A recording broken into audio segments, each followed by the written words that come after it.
where it doesn't retrograde. And that's oftentimes why it's so very intense.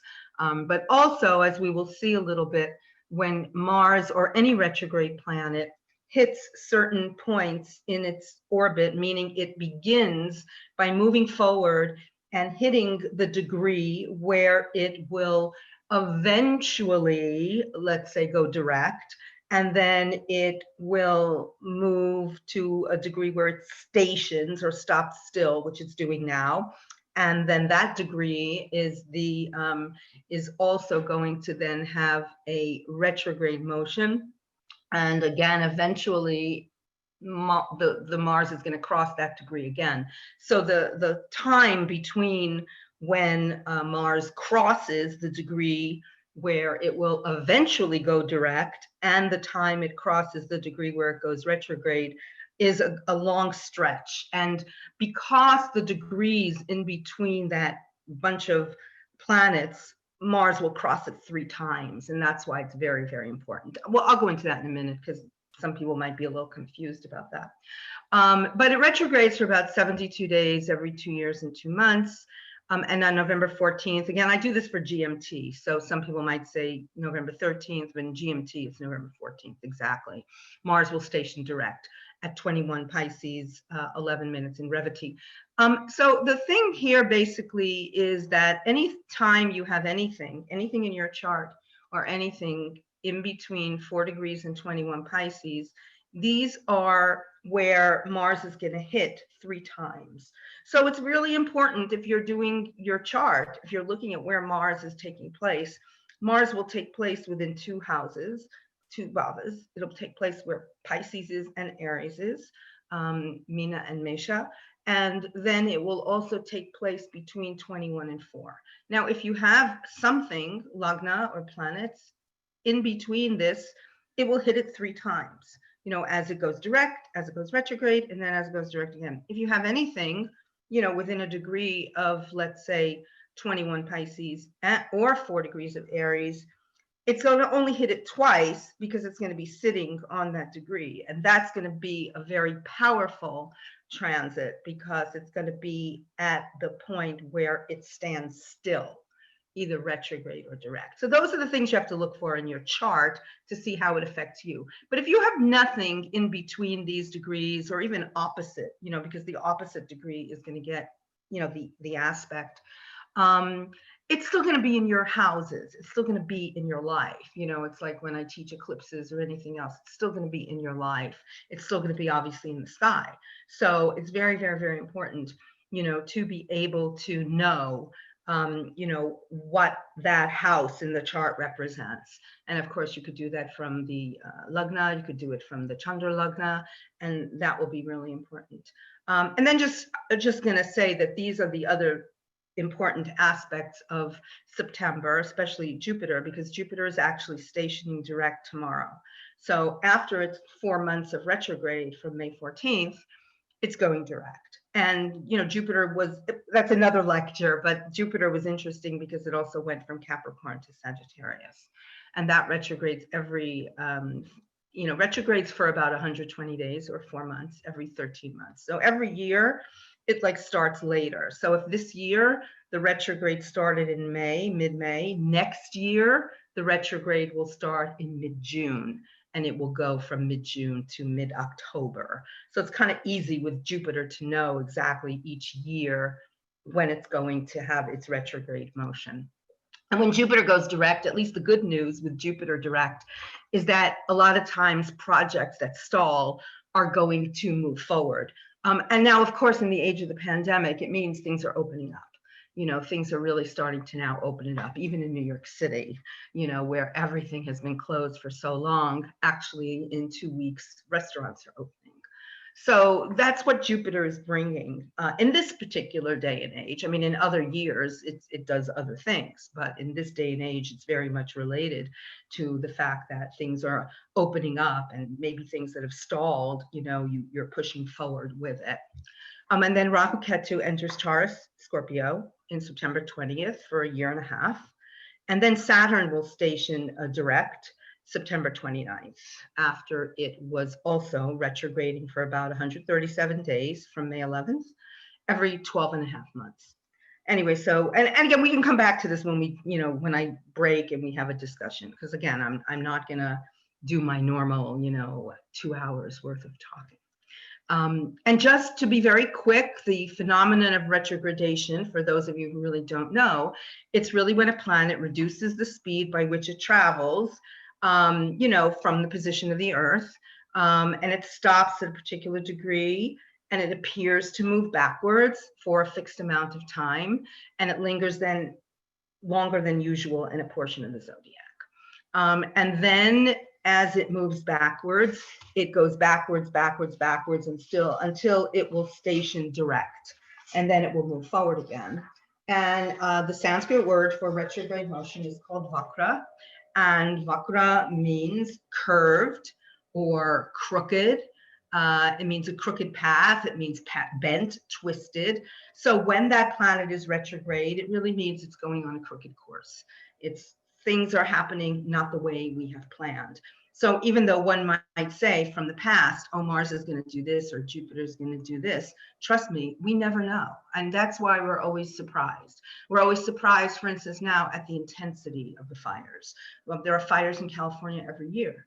Why now? Why now? Astrologically, I mean, of course, climate-wise, you can scientifically say why, but astrologically, why now? And I think that what happens also during these retrograde times, especially around the degree and around the time it retrogrades, which is now, it retrograded on Wednesday, the 9th, but it was at that degree already for about a week. But I think during times of eclipses, during times of retrograde motion, things that happen in the sky or in the world seem to catch our attention. And that to me is always what happens. I mean, as I was talking about, I did a lecture on eclipses a couple of months ago, and that was fairly soon after George Floyd was killed. And there were, protests. And we had 3 eclipses. We had June 5th, we had June 21st, and July 5th. Normally we don't have 3. And I was saying to everybody, African Americans have been, in these kinds of situations before. They have been, murdered or shot by the police. Why now? This happens all the time. And a lot of that had to do, I think, yes, with the pandemic. People have been so frustrated, but also if you looked in the sky and you saw these eclipses, it made that event really kind of take notice. And I think that's what's happening with the Mars.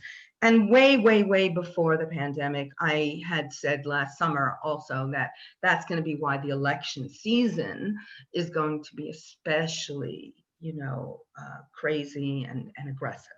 So that's another thing that happens. So basically that's, how the retrogrades work, and the retrogrades work like that for every planet. So really, even though they're for different lengths of time, every time a planet is retrograde, it appears to slow up. So it occupies a portion of the sky, it transits for a longer interval.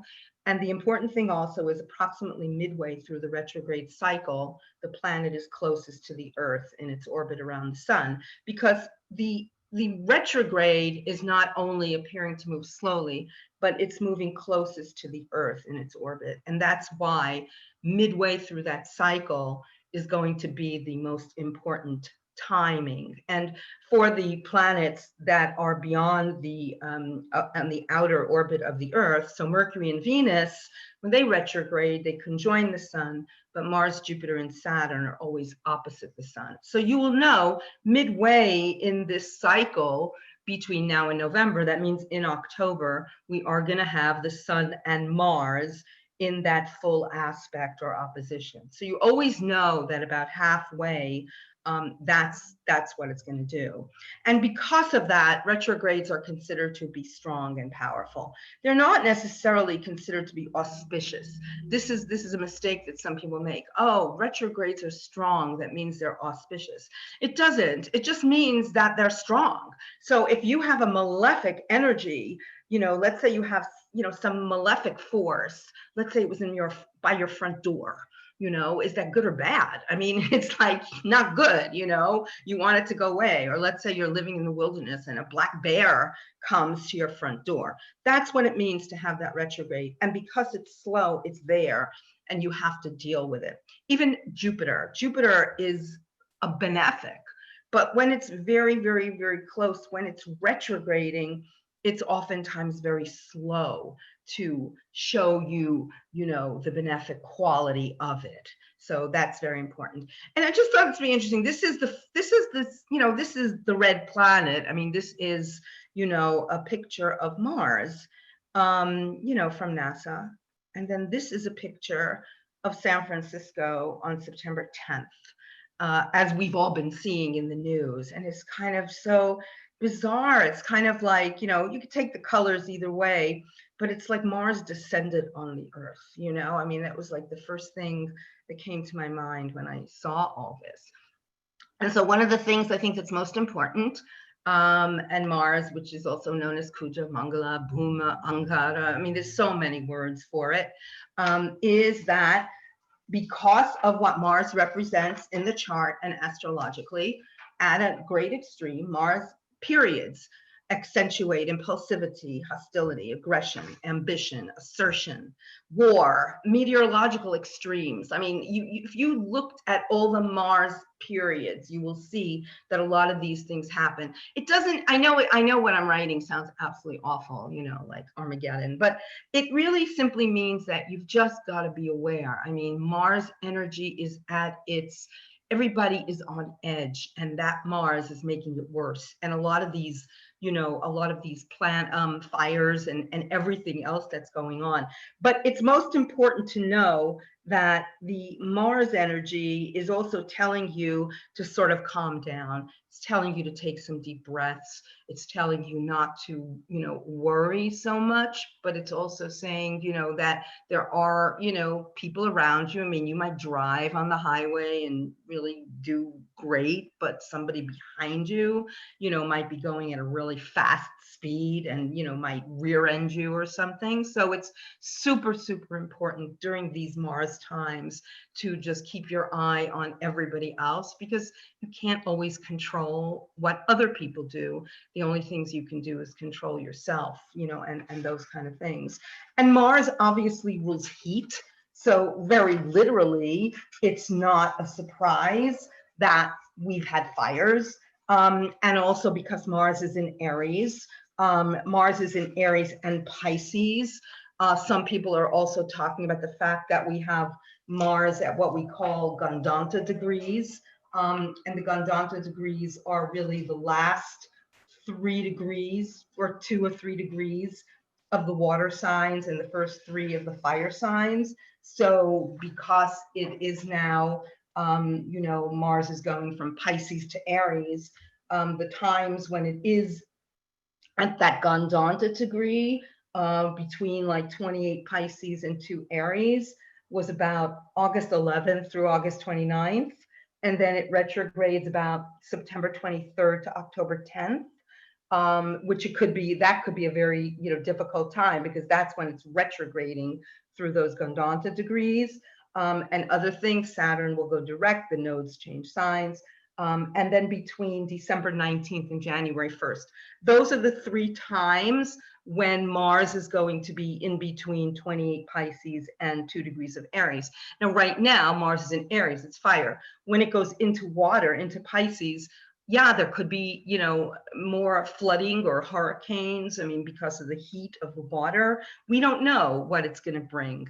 We just know that Mars is in the air, and that's, I think, really the most important thing. On a really personal level, and not just on a level of fires and volcanoes and all that kind of stuff, I think that acting compassionately, diplomatically, have to be tested. I had my own experience years ago when Mars was transiting the sun in my chart, retrograde 3 times. I lost a job because during this Mars period, I saw that Mars was going to go over my sun 3 times. And I thought to myself, okay, I got to like really, you know, calm myself down, breathe deeply. And of course, in a sort of Martian moment, because Mars is kind of impulsive and just acts like that, my boss said something to me that was just, that rubbed me the wrong way. And I kind of spoke back to her really nastily. And I knew that it was the end. The minute I spoke like that, I knew I had lost that job. So these are the kind of things that you really have to watch, no matter where it is in your chart. But where it is in your chart is especially going to remind you about that area. So the patience, your patience will be tested. You may be confronted, like I said, with situations where your mouth moves faster, than your mind or your heart. And you have to develop patience, listening skills, and control over what you say. And I think this is the lesson. The lesson is patience on a level, that goes beyond like these great fires and the pandemic, on a very personal note, that you live your life every day. This is the most important thing. Moving slowly, breathing deeply, doing your meditation, doing your sadhana.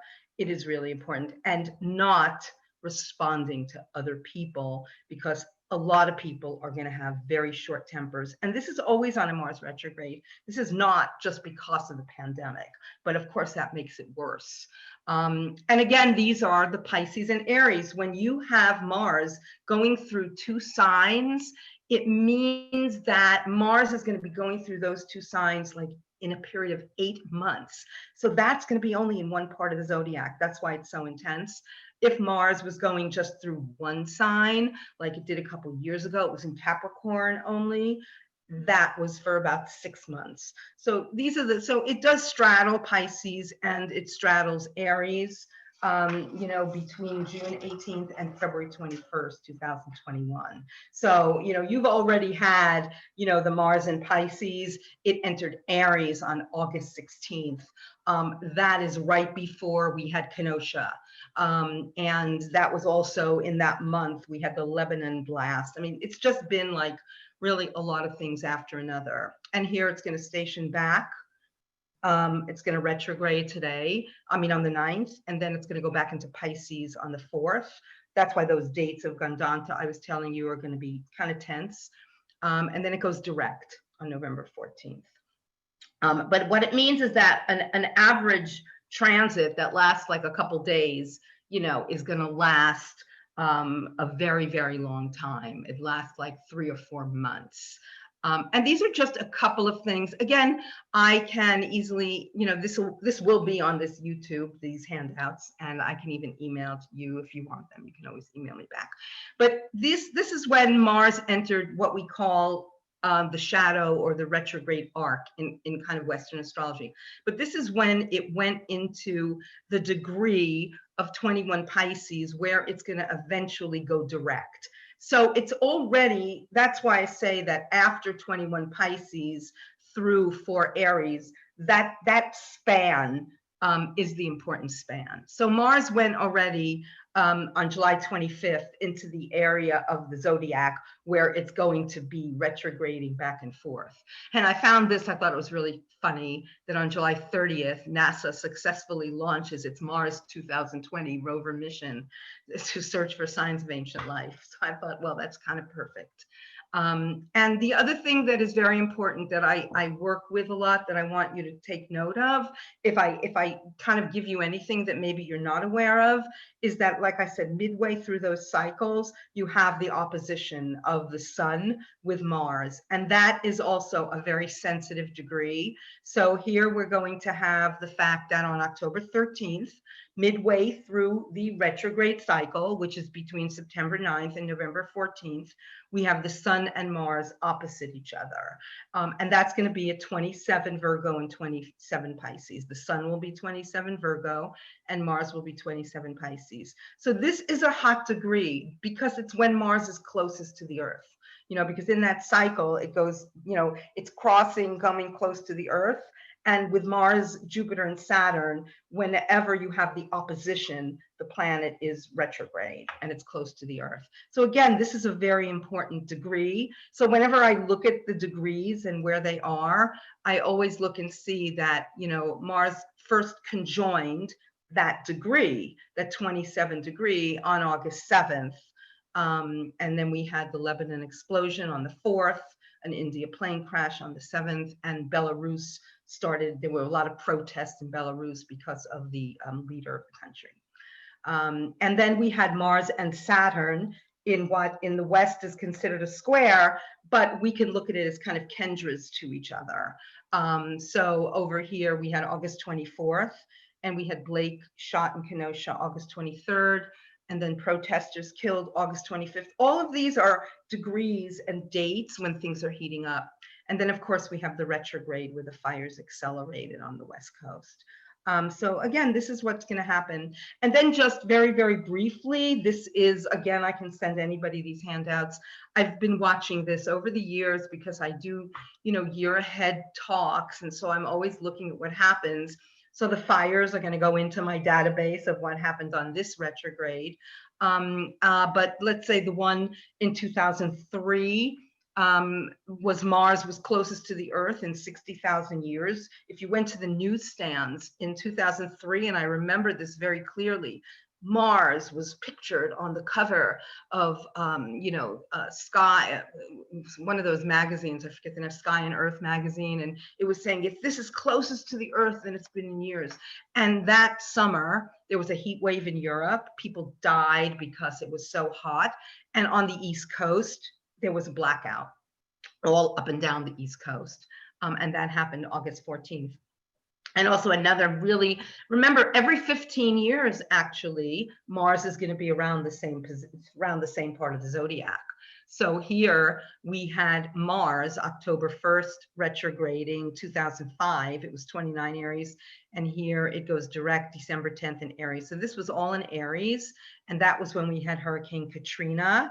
We had Katrina prior to the retrograde, but after it already entered what we call the arc. And what we see here, as I'm talking about that degree, is that Sun-Mars opposition degree was at 21 Libra, and the Sun was at 21 Libra, and Mars was at 21 Aries, 10 minutes. And the Mars was at 20 to 22 Aries, exactly conjunct this opposition degree when Katrina hit. And that year we had the Kashmiri earthquake and we had Hurricane Wilma. It was a horrible, horrible year of hurricanes. So anyway, I've been just watching a lot of events. And the last Mars retrograde we had was 2018. And that was when we had that volcano, lava, again, hot, heat, everything kind of, pouring out, so Martian. And that was during this time as well.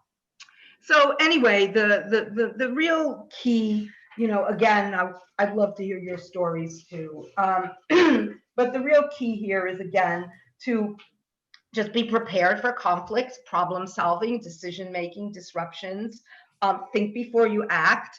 And if you have your Lagna or your, Chandra Lagna at these signs, then these are where Mars is going to be, those houses. And those areas of the chart, you want to make sure and look at just to see how to be patient. If there are disruptions, then it means to just, be patient because things might start to panic. Yogi Karve, it's 3 a.m. there, isn't it? Me. Somebody has to, let me just finish. And then Aries is in, Mars is in the 12th and 1st house. If you have Aries Lagna, Mars in 11 and 12. If you have Taurus, Mars in 10 and 11 Gemini, and so on. Mars 9 and 10 Cancer, Mars 8 and 9 Leo, Mars 7 and 8 Virgo, Mars 6 and 7 Libra, Mars 5 and 6 Scorpio, and Mars 4 and 5 Sag, Mars 3 and 4 in Capricorn, Mars 2 and 3 in Aquarius, Mars 1 and 2 in Pisces. And that's kind of important because no matter, even if you don't have a planet that's within those degrees of the retrograde, those are the areas that it's going to be. And this is just my last slide because it's, again, we want to open this up. This is not just me talking because like I said, I can go on for 2 hours more. But I actually put the outer planets in just for some people who I know might be Western astrologers who are looking at the YouTube. So this was when it was exact EDT, 6:22 p.m. in Washington. just so you get an idea of the fact that it was here at 4 degrees of Aries, the Mars. And Jupiter is over here in Sagittarius, still retrograde, but basically direct, because it's going direct tomorrow. So Jupiter will continue to be at this degree. Again, I do north. So again, here's the Mars in Aries. It's the third house if you do it for Washington, D.C. It'll be at any house wherever you go. If you do this chart, though, from the position of the moon, because that will be good for any time zone, you do get Mars actually 12th, from that moon. So when you're looking at that, that might be, something else, to keep in mind, let's say.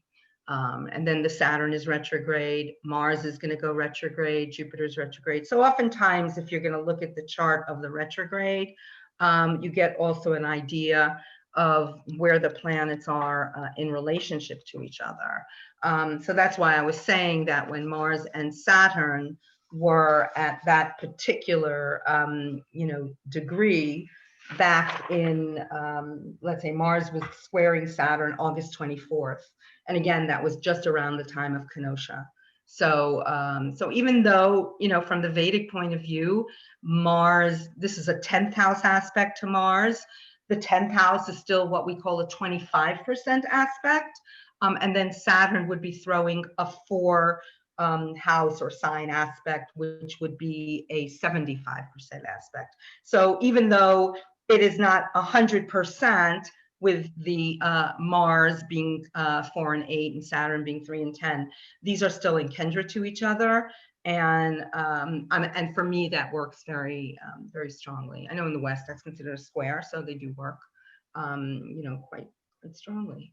Yeah, that's my, those are the things that I'm throwing out to you. So, again, as I said, I had a really interesting experience years ago with that Mars retrograde that I kind of keep in mind, in terms of being able to be very, cautious about what I say to people and how I treat other people, especially if you have Aries in your chart, or you have a strong Mars, that's going to obviously, exacerbate it, and things like that. So, so anyway, I hope that you guys can do some interacting, because I know that's what this was supposed to be about, right? Yeah, I have a comment. Go ahead. Well, years ago, I was doing Western astrology back in the 70s, and I was in medical school. And of course, I did as many charts as I could. And that's when I discovered that long stretch of Mars retrograde, when you have a bunch of people about the same age, and a bunch of them have Mars stationary and retrograde all in the same signs. Needless to say, it could make challenges for them to get along together. So I recommend looking at these Mars retrogrades for anyone who's in education, particularly with children and teenagers. That's interesting. Well, you're always going to find that, I think, with any grade, because whenever you have a grade, at least the planets, well, at least Jupiter and Saturn and the nodes are always going to be in the same sign for most of those kids, except it might change during that year, 9 months.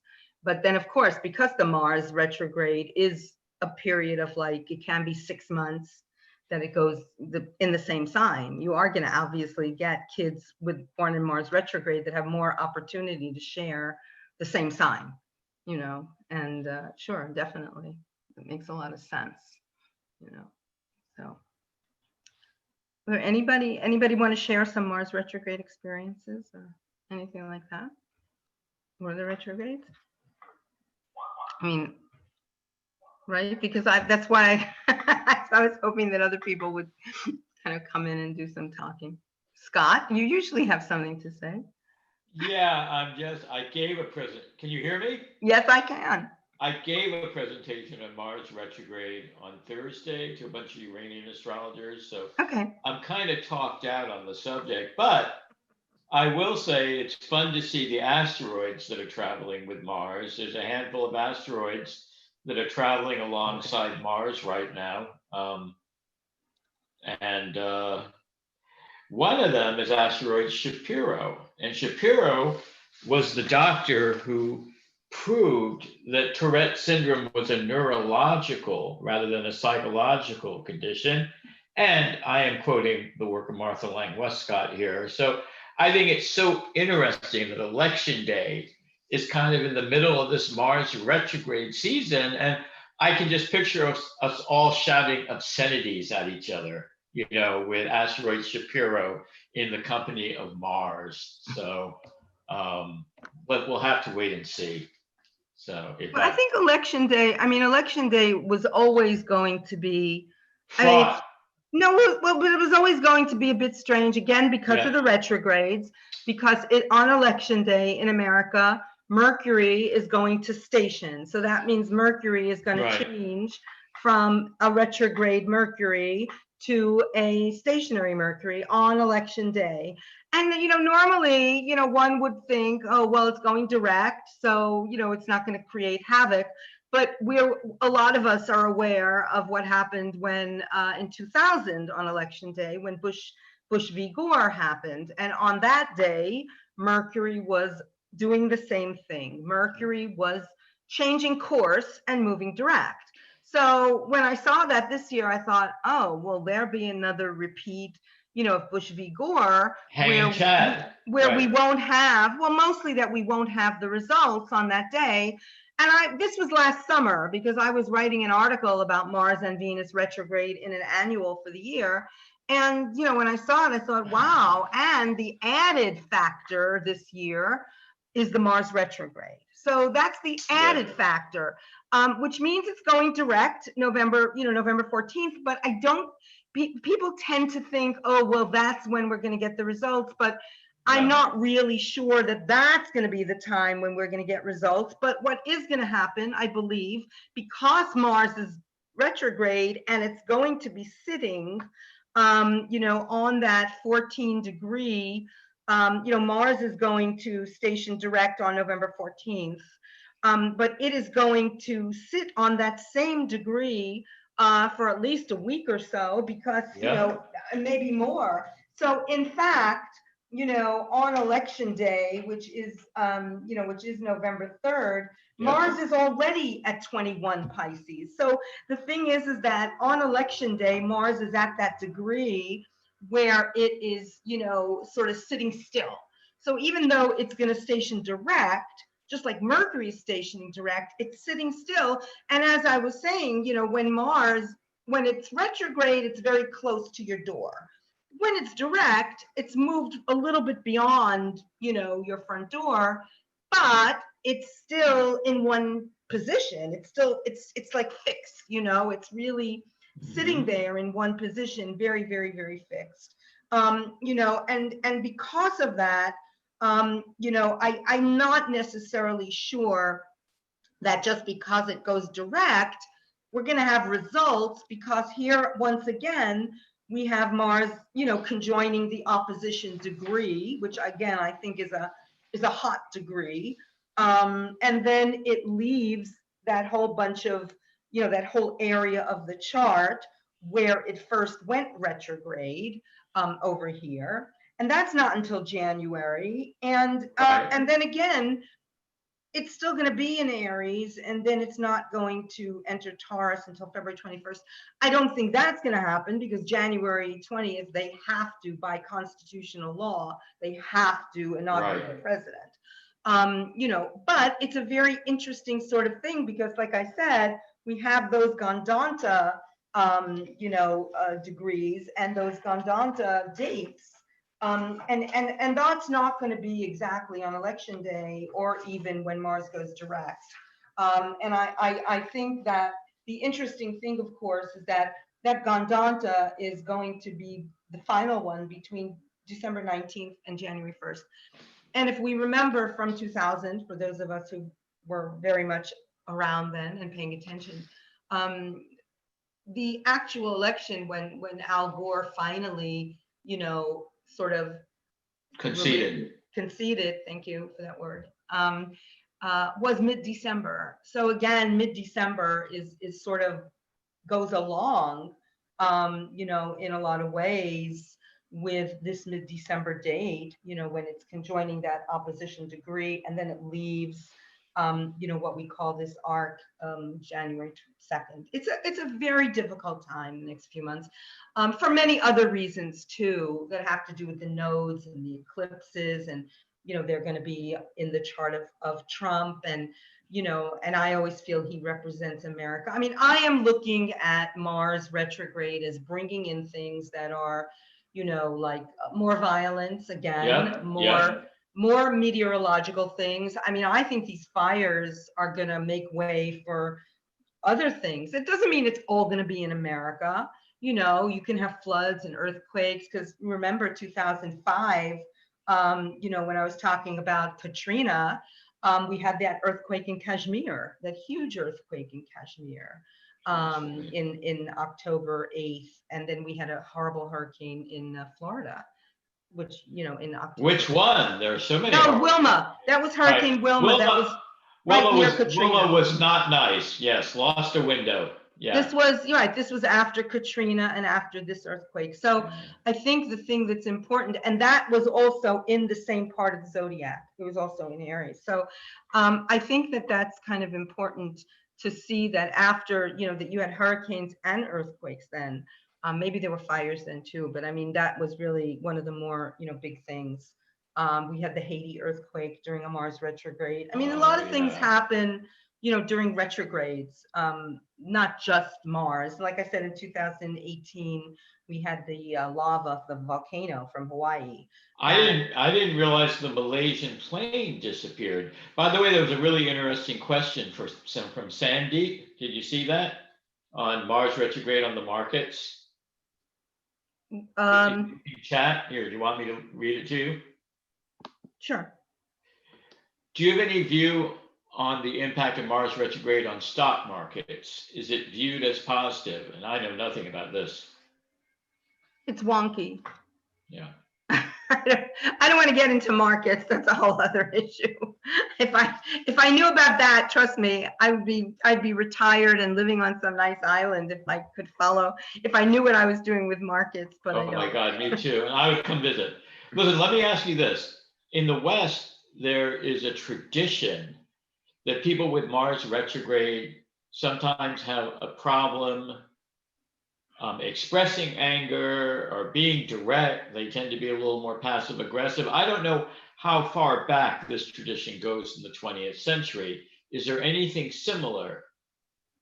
Is there a similar tradition in Jyotish? Well, I don't know if that's really the tradition in Western astrology either, except that psychologically over the years, people have said if you're born with retrogrades, it means that you're, introverted or fearful or things like that. Right. And very frankly, because retrogrades are strong, I don't agree. I tend to really look at retrogrades as the word that it represents, vakra, which means, well, crooked, your own path. It means that you think differently. It means that you express that planet differently. I mean, I know I've met people, for instance, with Mercury retrograde, and they have been a few people I know in Mercury retrograde who are amazing with languages. They can switch their mind. They can switch to languages because they're using their ability to communicate in a very in a different way than, let's say, other people will use in terms of studying a language, really kind of very methodically. They can just do it like intuitively. It's like more of an intuitive sort of Mercury. And I just find that retrogrades work differently than you expect them to work. But this whole idea of, the retrograde being, sort of, inner or this and that. I mean, Michael Jordan has Mars retrograde. So, right. No, I agree with you, but I call it symbol migration because it captures the popular imagination. Exactly. I mean, so I think that's kind of how it works in the natal chart a lot. Okay. I have a theory about how, this business, because when you look back in the Shastras and the passages where retrograde is discussed as a concept, it's in Chestabala, right next to it. It's with strength, and it's just compared to the strength of the moon related to being the bright moon. In other words, retrograde is strong and it's right. and it's kind of exaggerated. Mhm. But here's my personal pet theory of how this came out different in the Western astrology of the 20th century. Mhm. And I think it has to do with the cultural bias that we have about time as Westerners. This whole thing of progress, okay? It's everything has to be continuous quality improvement. If you've ever been in the healthcare industry or ever moving forward, you know, in our famous Protestant hymns. And so if it's not moving forward, then something's off in the Western mindset of time. So Well, I think, I in wonder- my own opinion is that in India, astrology or Jyotish is an unbroken tradition. It's been used steadily. It's never broken. It's never not been used. Mhm. So everything that has come from the Shastras, from the scriptures, and then of course with added scriptures because people were writing more and adding things to it, especially when it came to Tajika. The thing is that whatever you're getting now, I mean, of course, we from the, you know, I'm Western, so I might have a little bit of a different spin than, let's say, Vinay Aditya or Dr. Charak, but everybody is so exposed to a global mentality, and we're taking things and we're seeing how they work in modern times. You have to take what's in the scriptures and redefine it a little bit. But the problem with Western astrology with many of these concepts is a lot of the traditional techniques were lost. So when you had modern astrology come in, which kind of was like Alan Leo, and you started having it, they created new meanings for things that I'm not saying they're not relevant. I'm just saying that they have very little to do with how those things were viewed originally. You know, so I think that was really why some of the Western take on certain concepts kind of doesn't particularly, you know, agree with some of the traditional ones, you know, like with Chestabala and things. And that's why I said that retrogrades are strong, you know, and that's why, but not auspicious necessarily. That's the difference, you know. They're strong, they're powerful, you know, you have to pay attention to them. I like the distinctions. You know? So yeah. So I think that's kind of very, very important, you know. Is there anybody else that has, I don't know who else is here. Yeah, Ronnie? Ronnie, there is a question in the chat coming from the Sandeep Nima saying that do we have any view on the impact of Mars and the RX, I think Rahu, on the stock market? It's viewed as a positive or not? I'm going to be very honest with you is that I'm not a financial astrologer. I look at retrogrades like in this period, and all I can say is I think it's unpredictable. Mars and Rahu, I don't know. I mean, they're not, you know, right now Mars just came out of a conjunction with Ketu. So Mars is not going to be, you know, necessarily conjoining Rahu until next year. And I don't know if it's not on a retrograde, then the Mars Rahu conjunction happens quickly. You know what I mean? If it's retrograde, it happens, you know, over time. But if it's happening on a direct Mars, you know, it'll happen very quickly. I'm happy to hear your perspectives. Who is it, Sandeep?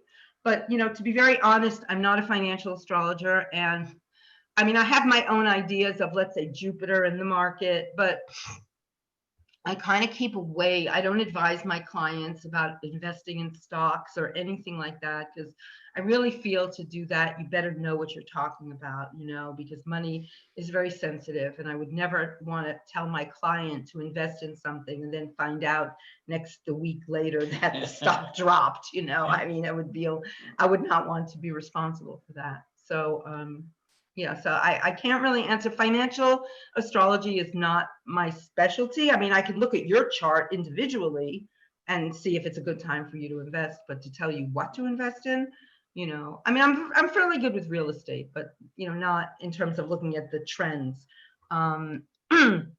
But I don't know what to expect from now till the end of the year. As you see, we have so many crazy aspects right now with this Mars that I would just say that it's just going to be, you know, if you want to invest, I mean, maybe intuitively, you know what to invest in. You know, people have certain ideas. about products related, commodities that are related to, let's say, Aries and Pisces. But I wish I could help, but I'm not really good about that. Other Ronnie, there is a question on YouTube. We have obviously talked a lot about the election and how these retrogrades and all that will work, but there was a little bit more specific question as to how does this impact Trump's chart? Again,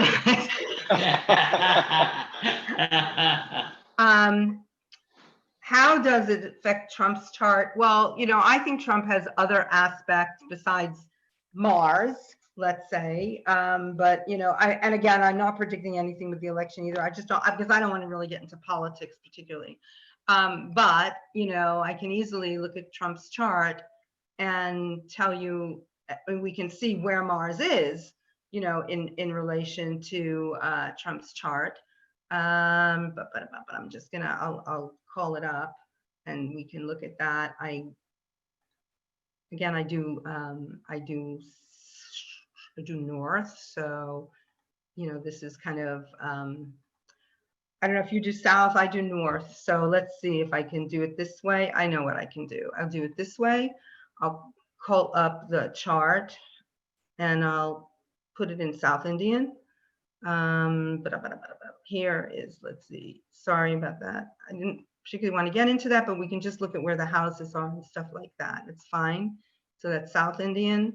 And then I'll just do that as a blank. I'll do that as a blank. This is Prasher's Life, by the way. I guess that's a plug.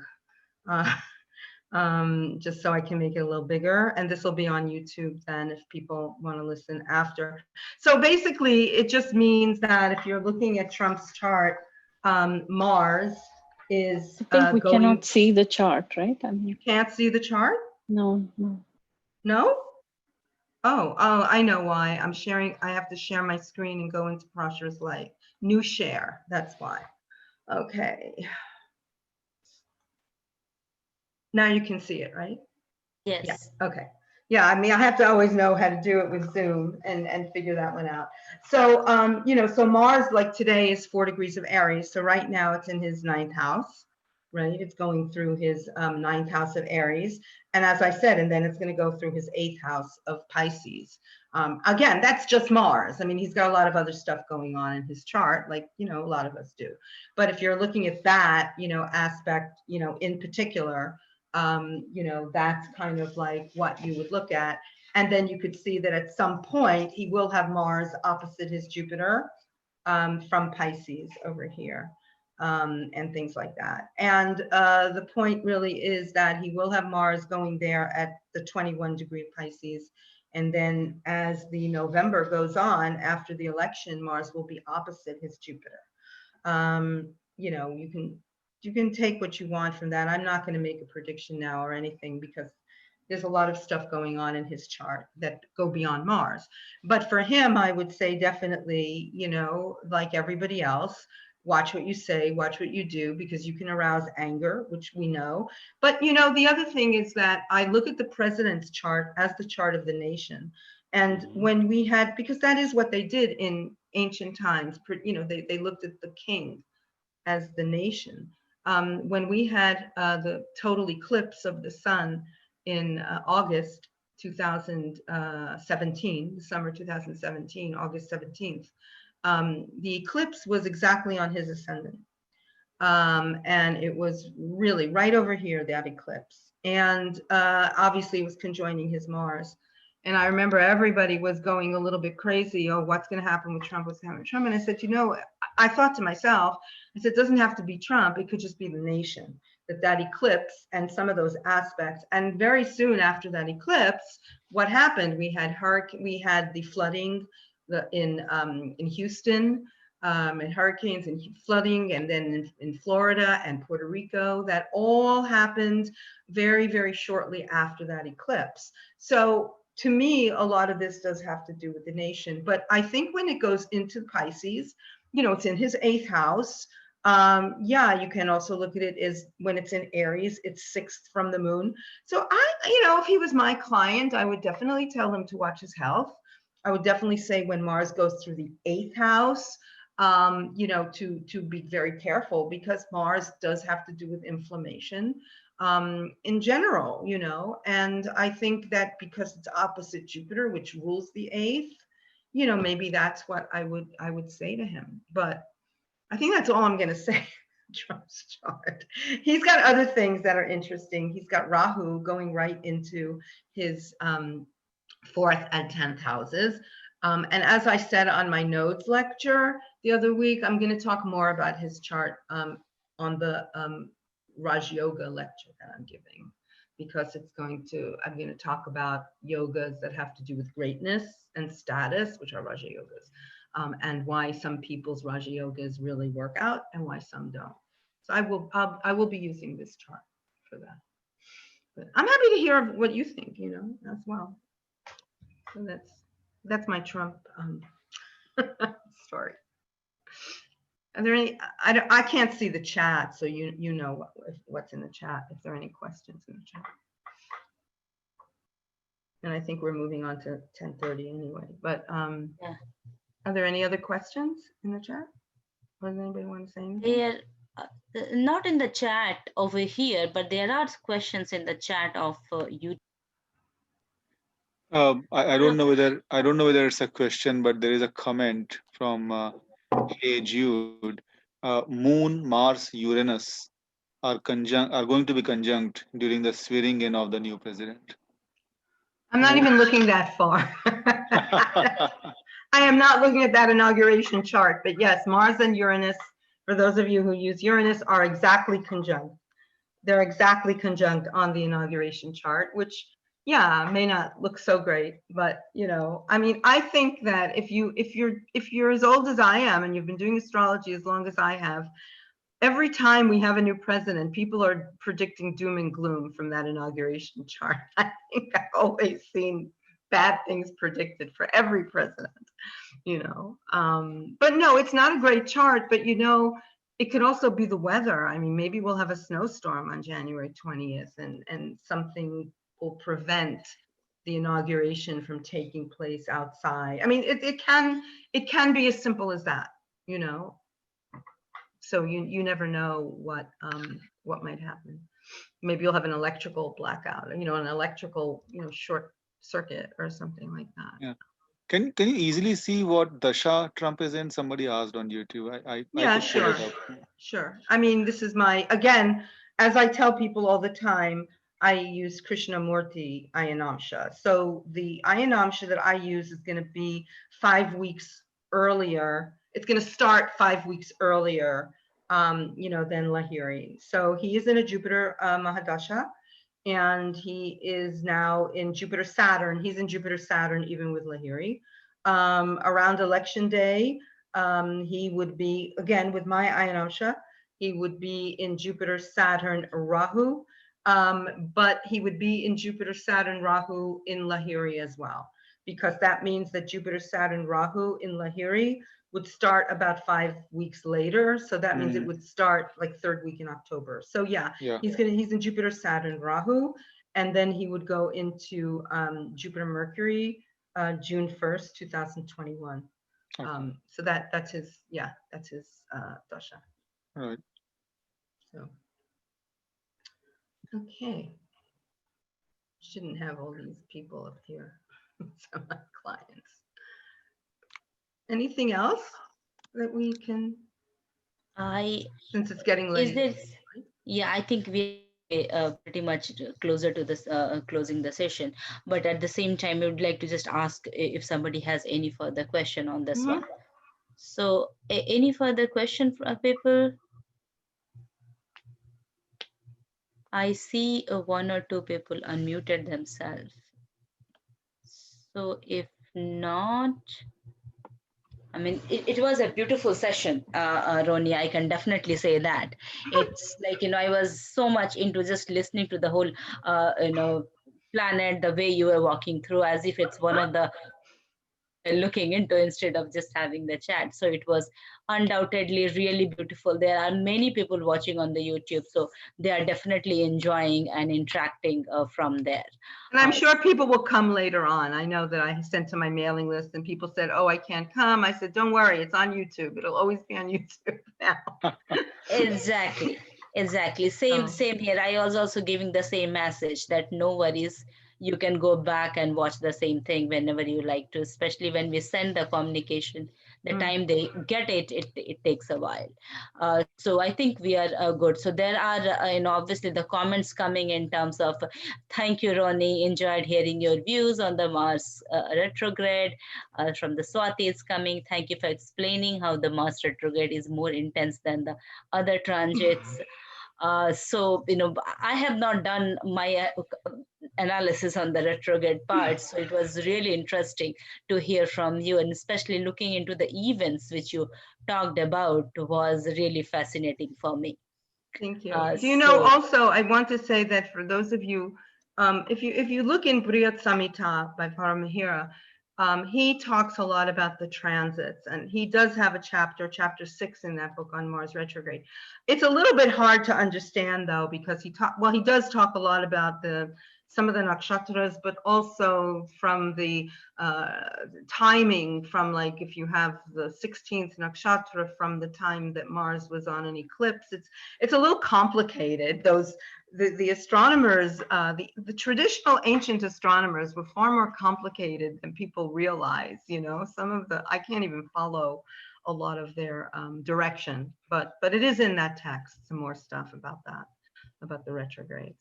You don't find it though in the natal text. They really won't talk about it, So that's kind of what it was. Lovely. Yeah, thank you for so that much. reference. Yeah, so with that, I think we will not take a lot of time. We would definitely like to, go more towards concluding the session, especially again tomorrow morning. We will be here with our next, 3 webinars, which is happening one after another. So I'm not sure, Ronnie, are you able to join the sessions or not? But you are definitely on demand. It's there. So we try our level best to upload all of it on the same day, Right. so that people can catch up if they like on the weekend part. So with that, Rani ji, I will definitely request you to let's go towards. Go ahead, So, Rani. yeah, Ronnie, do you like to have any concluding points which you like to say to the people on the YouTube watching? Yeah, you know what I would like to say that I should have said in the beginning, that really all our prayers are with all the people who are affected by the fires. I mean, this is really, California, Oregon, Washington, and let's hope it gets contained. And yeah, I would just say for Mars to just do some mantras and prayers in your daily life, and again, take those breaths, meditate, really try to remember, not to react to everybody else around you if they, tend to want to debate, again, the political debates, I'm trying to avoid them, especially during this time. So unless you really like fighting. So very interesting, Ronnie. Like, it was really nice, and all those beautiful comments I'm seeing on the right side is like, thank you very much. Thank you. The presentation was very informative.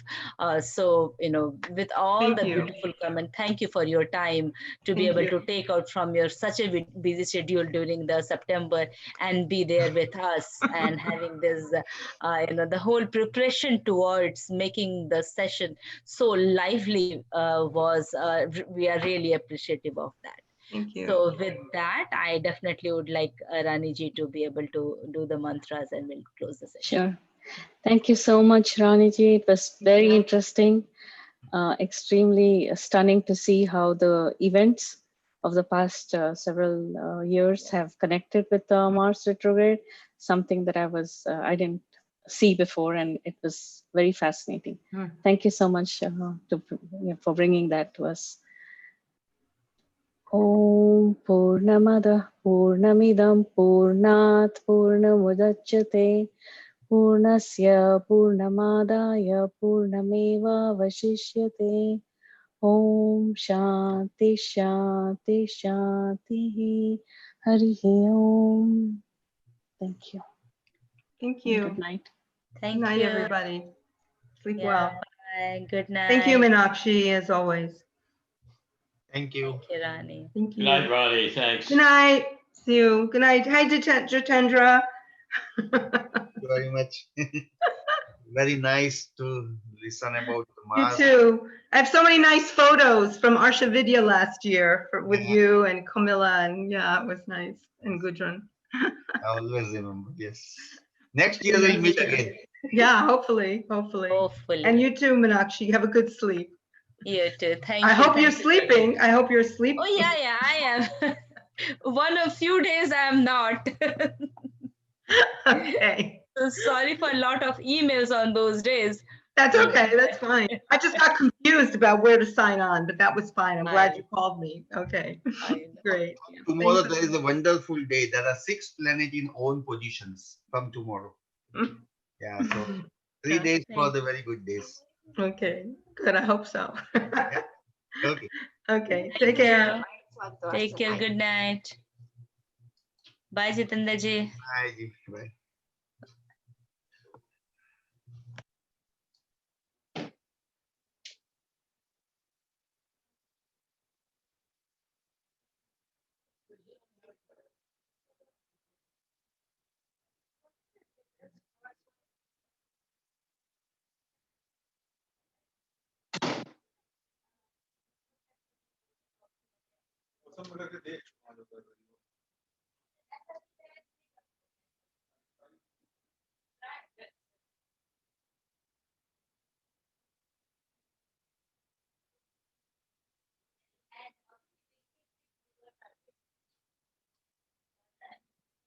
Yeah, I've seen that. I've tried few things. कल कल दोपहर में और test करेंगे क्योंकि ये लगा कि ज्यादा काम तो